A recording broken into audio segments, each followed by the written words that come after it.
नमस्ते साथियों, मैं हूं सतीश पांडे और आज हमें न्यूज़ में जो चल रही खबरें हैं उनमें से एक खबर को केंद्र में रखकर, पॉइंट में रखकर, उससे जुड़े जो तमाम बातचीत चल रही है उसी पे बात करना है। साथियों, आप पिछले दिनों जानते हैं कि फिल्म स्टार शाहरुख खान के बेटे आर्यन खान को नारकोटिक्स कंट्रोल ब्यूरो यानी एनसीबी के अधिकारियों ने मुंबई के एक क्रूज़ से गिरफ्तार कर लिया और आर्यन खान के साथ उसके दो अन्य साथी भी थे। उनके ऊपर तमाम इल्ज़ामात लगे। हम उन इल्ज़ामात के बारे में अभी बात नहीं कर रहे हैं, लेकिन उनमें एक अधिकारी का नाम आया जिसका नाम समीर वानखेड़े बताया गया। समीर वानखेड़े को लेकर के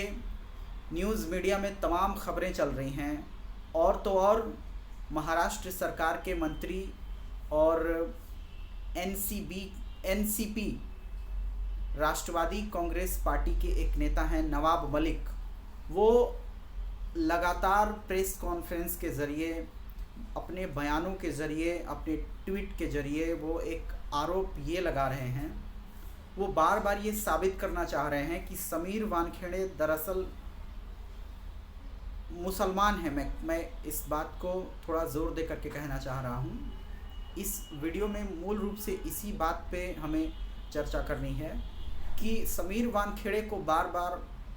मुसलमान साबित करने की कोशिश कर रहे हैं नवाब मलिक, और दूसरी तरफ समीर वानखेड़े और उनकी फैमिली से जो जुड़े लोग हैं, जैसे उनकी वाइफ हैं, वो ये साबित करने में जुटे हैं लोग कि वो लोग अब एक हिंदू परिवार हो चुके हैं। इसी कशमकश और इसी रस्साकशी के बीच ये न्यूज़ लगातार सुर्खियों का विषय बना हुआ है। खूब बातें हो रही हैं इस पे, लेकिन जो असल मामला है वो कहीं पीछे छूटता हुआ नज़र आ रहा है। आर्यन खान के पास ड्रग्स था या नहीं, इसका फैसला तो बाद में एविडेंस की बुनियाद पे अदालत करेगी, लेकिन समीर वानखेड़े एनसीबी के अधिकारी के तौर पे आजकल खूब चर्चा में हैं, क्योंकि उन्होंने रेड डाला था और ये एनसीबी के नेता नवाब मलिक का आरोप है कि वो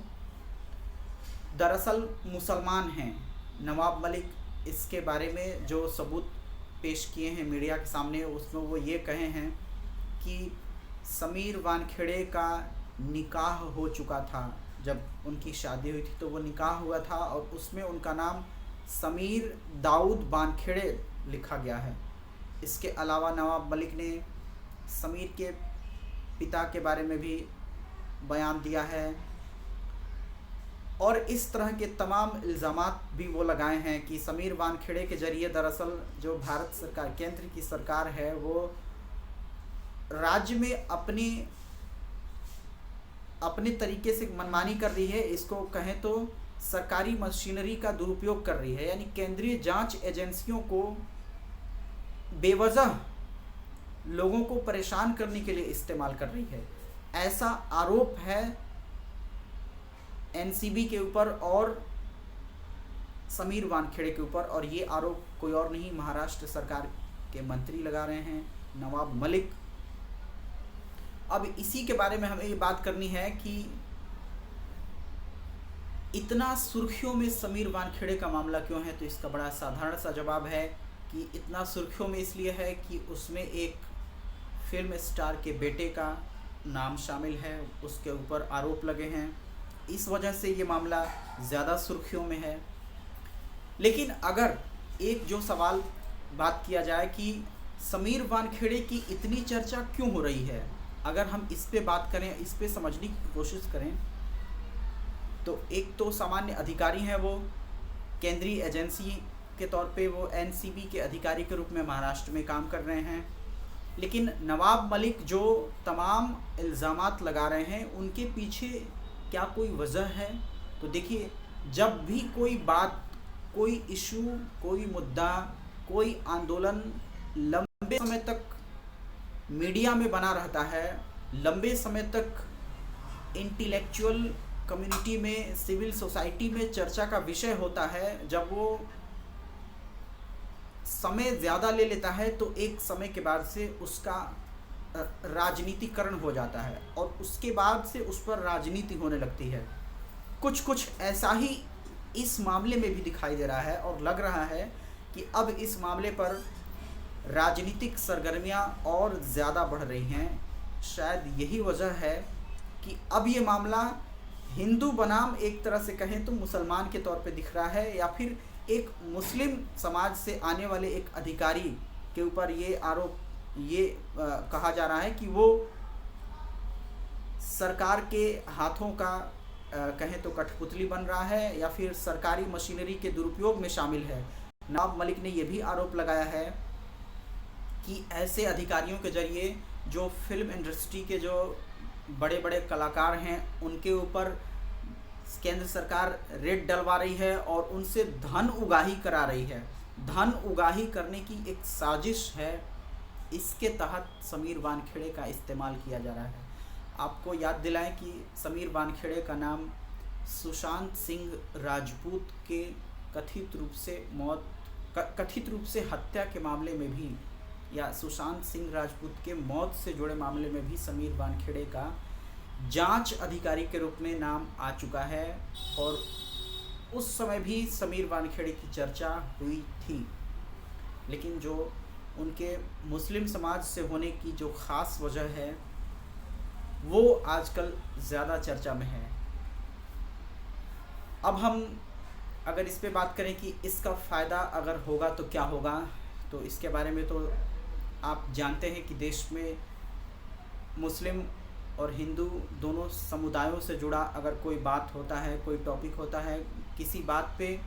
चर्चा की जाती है तो उसका जो अंतिम गोल होता है वो कहीं ना कहीं जा कर के वोट बैंक की पॉलिटिक्स से जुड़ जाता है। इसके पहले कि ये मामला डेफिमेशन का हो जाए, जबकि दोनों, हाँ एक और बात कहनी है कि इसमें समीर वानखेड़े ये भी कह चुके हैं कि हमारे ऊपर आरोप लगाया जा रहा है, हमारा अपमान करने की कोशिश हो रही है ये, और वो ये भी कह चुके हैं कि वो एक बहुधार्मिक समाज से आने वाले भारतीय हैं जिनको अपने भारतीय परंपरा पे गर्व है। वो कह रहे हैं कि वो एक हिंदू परिवार से हैं, उनके पिता हिंदू थे और उनकी माता मुसलमान थी, तो एक हिंदू पिता और मुस्लिम माता की संतान है समीर वानखेड़े। और उनके ऊपर आरोप ये भी है कि उन्होंने मुस्लिम होने के बावजूद भी अपना जाति प्रमाण पत्र जो है वो आरक्षण पाने वाले कैटेगरी से समूह से बनवाया, और इसका मतलब कि वो गलत सूचना दे करके सरकारी नौकरी हासिल किए हैं। तो ये तमाम इल्ज़ामात हैं और इन इल्ज़ामात के बारे में दोनों पक्षों की अपनी अपनी सफाई है, अपने अपने तर्क हैं, अपने अपने दावे हैं। अब देखना है कि इन दावों पर, इन बातों पर जो जुडिशरी है वो किस तरह के फैसले सुनाती है। लेकिन हमारे लिए जो सबक और समझने की बात यह है कि ये मामला राजनीतिक रूप से कई दिनों से सुर्खियों में बना है और इस पे लोग समझना चाहते हैं कि दरअसल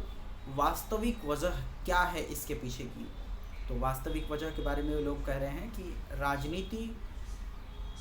एक पार्टी दूसरे पार्टी को जब आरोप लगा रही है तो इसी तरह से ये बातें की जा रही हैं, यानी कि जो केंद्रीय जांच एजेंसियों का कथित रूप से दुरुपयोग की बात जो कही जा रही है